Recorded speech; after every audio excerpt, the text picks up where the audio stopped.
the scanning is still done within the scanning team, but we look after the GPS support, TPS support, levels, all of the software. So if anyone's out in the field, then we cover technical support on that. We also go into looking at coordinate systems. So if someone's working on a mine somewhere remote, we can assist them and offer advice on what sort of coordinate systems they should be using or setting up. Doing static control data, getting your survey registration through different surveys, state survey boards to get your registration. So we offer assistance and guidance on that sort of thing as well. So at CR Kennedy, although we are the Leica distributors, we also offer effectively additional services to surveyors out in the field just to make sure that they are well. And I'm also a member of the sort of women in surveying as well, so if anyone's interested in getting involved with that, then yeah, I'll give you, we've got some cards, I'll give you any of the women here, sorry, I'll give you some cards on that. It's nice to see some female faces here too. So what I'm going to do today is, my role today is to show you the office software. So the office software that we'll be looking at is Infinity. Has anyone here used Infinity before, or LGO, or any other survey software? Okay, so what this does is, so when you go out and you guys are in a little bit of a disadvantage because you're sort of looking at the end result first. But when you go outside with the equipment, if you're going out and you're using a GPS or a total station or a scanner or a drone, you'll go out and you'll collect the data. But what's most important is actually what you do with the data afterwards. Going and doing a massive, fantastic job in the field is really important, but it's also equally important for when you come back into the office to make sure that you actually get readable data and that you deliver what you're meant to be delivering correctly to your client. So it's really about sort of making sure those deliverables are done correctly. And it may be, so the software we're looking at here is really the sort of where you input your Leica data from the field to have a look at it, but quite often you may go in straight into AutoCAD, you may go straight into other software as well, ListCAD, 12D, whatever else. So you maybe will go into other software as well. Sometimes the deliverable might be like a DXF, or it could just be a list of coordinates, it could be a point cloud. So depending on what type of output you're actually after, you can actually generate that through here, sometimes direct from the field equipment. But going through the software, the office software enables you to check your data, make sure everything's done correctly and is working exactly as you need. So what we're going to have a look at is, we're going to look at a couple of different data sets, looking at some of the different bits of equipment that you'll see out in the field. And we'll look at how you can actually extract additional information and what the data actually looks like when you get it back in. So I'm not going to explain too much about exactly what Infinity is and what every button does, because you guys don't really need to know that at this point. But we'll look at it within the context of different projects. So the first project that we've got open here, and just to sort of show you a little bit, so this area here shows the elements that are in the project. So we've got points and point clouds. We've got the data input that comes from different types of projects or different types of files, and any exported data as well. The central part of the screen here will show you some coordinated, some points. So this is just my points, which are listed here. And then the tabs along here let me analyse and look at different other aspects of the data, such as, so GPS data, TPS data, coding, that type of thing. And we can also view the data. So what we've got here is we've got data from, this is actually from an MS60, which is one of our earlier models. But it's such a nice data set, and it illustrates exactly what I want to show you. So this is the instrument that Omar, who's the guy with the little guy with the black shirt and the orange bits on it. So Omar's showing you an instrument which is like this. So what we've got here is we've got a scan which is done by total station. So we're looking at a lot of yellow lines and some dots on here. So I'll try and go through and sort of show you exactly what we're looking at here. And what's actually been done through the job.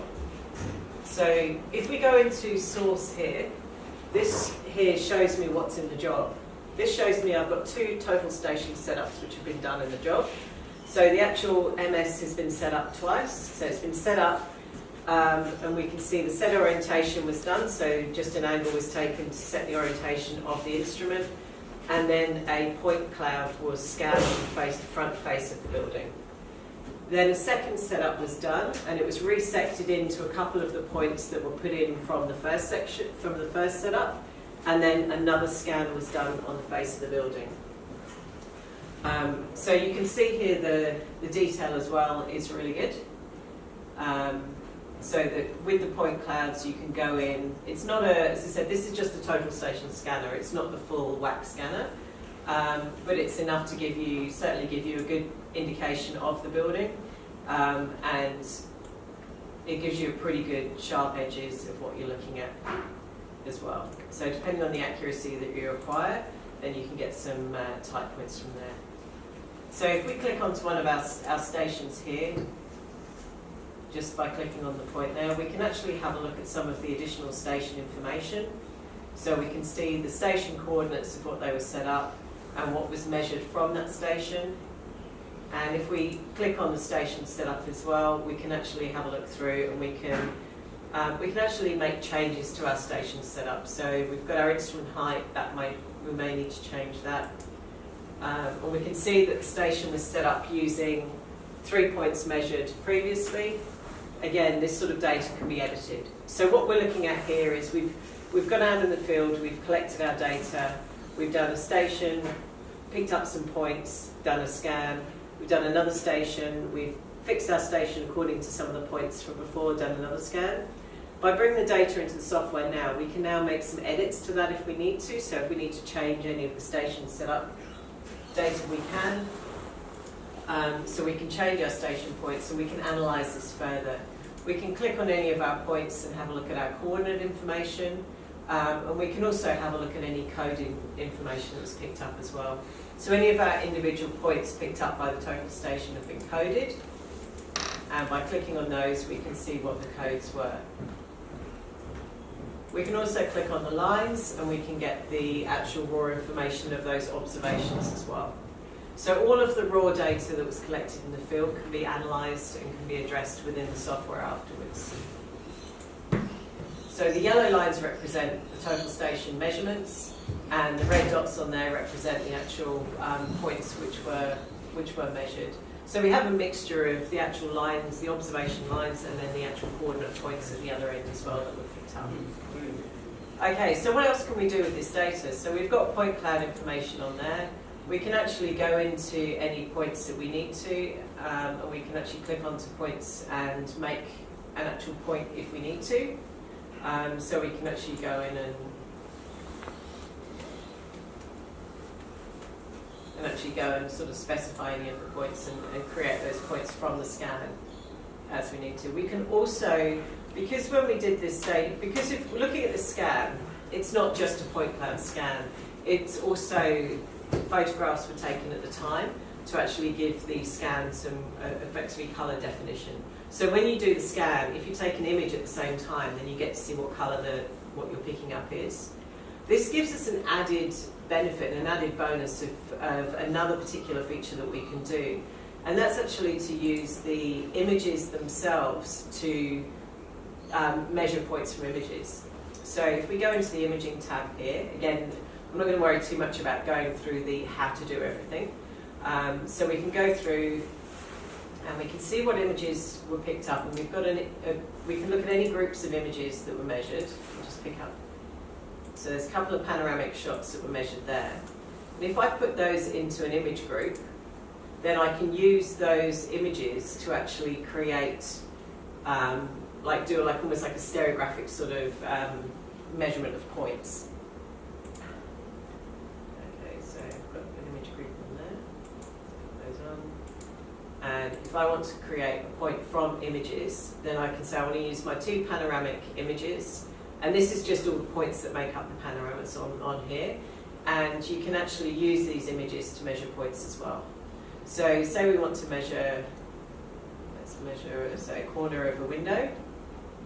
Then we can actually go into it on each of those images and click onto those points and measure those points here. Right on there. And I can code that if I want to.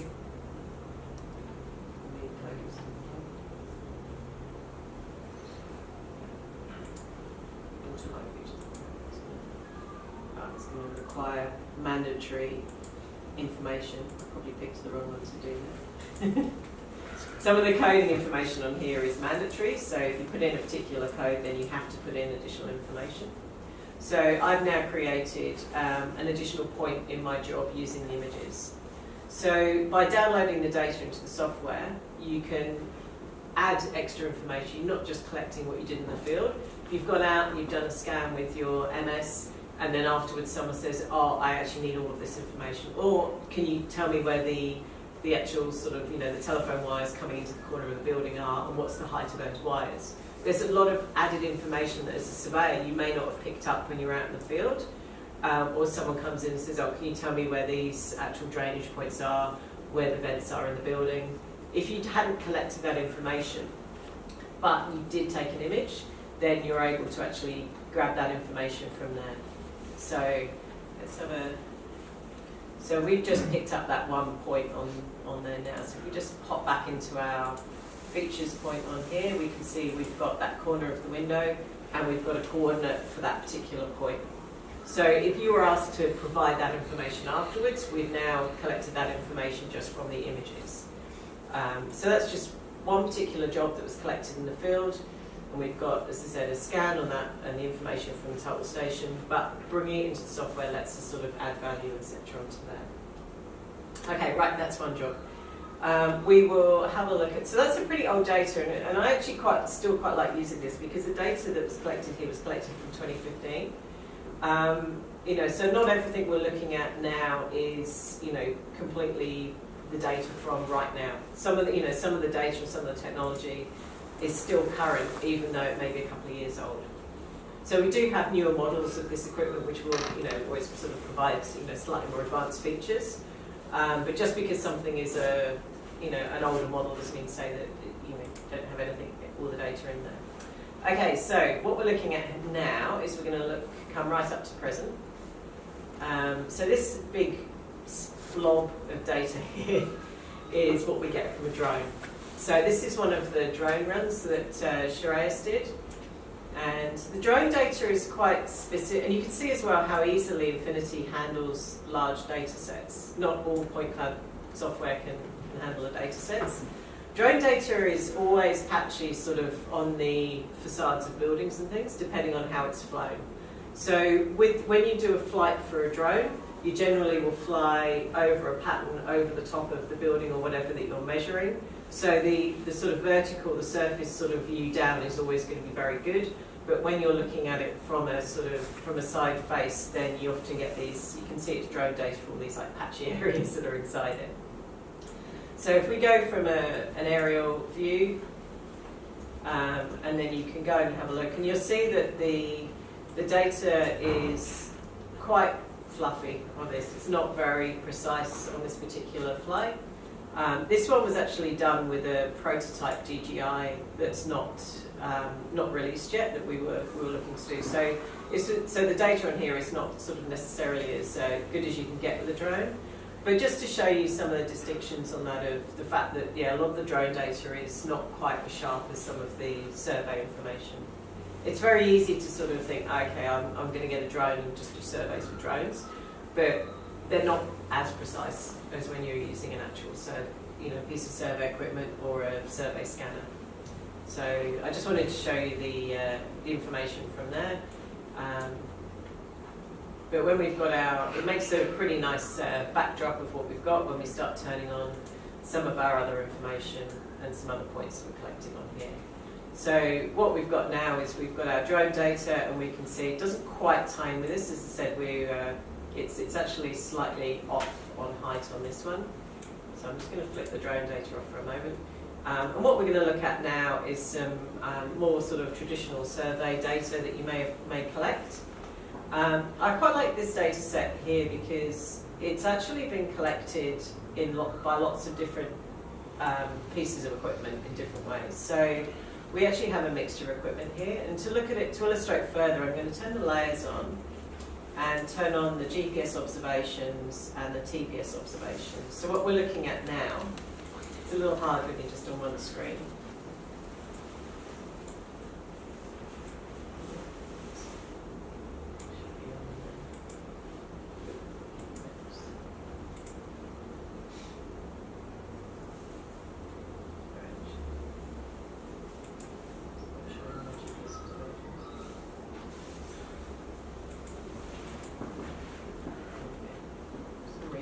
switching on. But what we're looking at on here is we're actually looking at points that have been collected by different types of data sets, by GPS data and TPS data.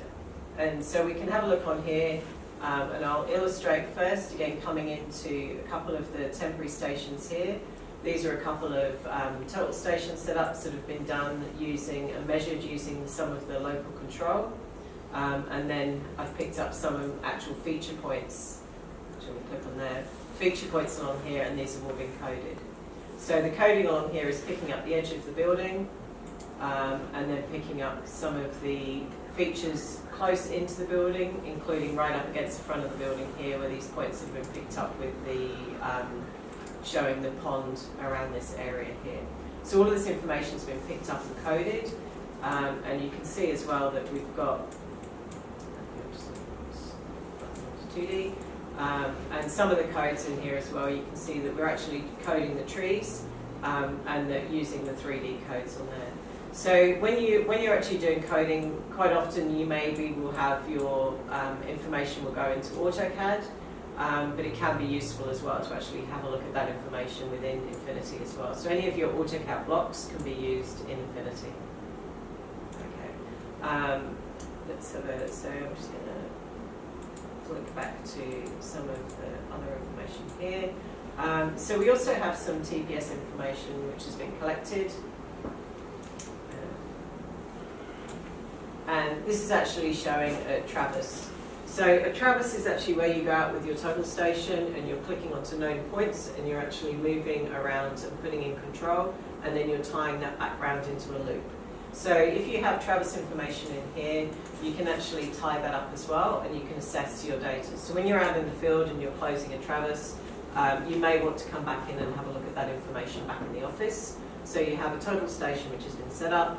You've done the setup on that, and you've got a backside, and then you go and you measure your foresight, and then you move a top station, and then you move round in a loop. So what we can do on here is we can actually have a look at the measurements that were made in the field, and we can look at the backsights and the foresights that were measured, and we can choose how to close our data, and we can again reassess and reclose and revalue all of the data that we've picked up in the field when we're back in the office as well. And you can check the data, any points which are out. This has got a couple of errors in here just to sort of illustrate what it shows you. So if any of the points are outside of your set tolerances, they're flagged as well. So instead of doing these sort of calculations by hand or in Excel, it makes it a lot easier to actually have this information within the software that you can go through. You can pick how you close your traverse. Generally the compass rule or the Bowditch is going to be the one that you'd pick. So you choose how you want to close your traverse, and then check your values at the